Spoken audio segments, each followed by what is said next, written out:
Nu, dārgie draugi, var sakot, tagad kaut ko iemetīs kuņģī, tur, zin kā, iedzers 100 gramus tā, lai var pamosties no rīta. Un, zin kā, te bomži visās malās te Rīgā, mēs tagad pie Origo esam, un tur bomži, un te arī vesela čupa bomāriem salīduši.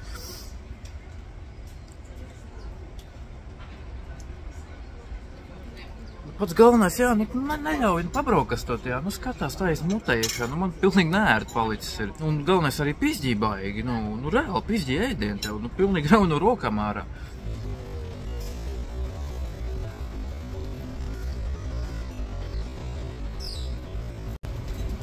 Dārgie Lido darbinieki, jā, es tomēr gribētu, lai jūs vairāk par cilvēku klientu labklājību rūpējaties, jā, un, iestiklojat to terasi, jā, es nezinu, dariet kaut ko, jā, es tomēr maksāju naudu ne par to, lai bomārs barot, jā, bet, man nav žēl, jā, tur kaut kādu kripatiņu atmest, jā, bet, ja tev reāli pizģī no rokām ārā un skatās mutē, tad, kaut kā neērti, jā, tā kā baigais mīnus Origo Lido.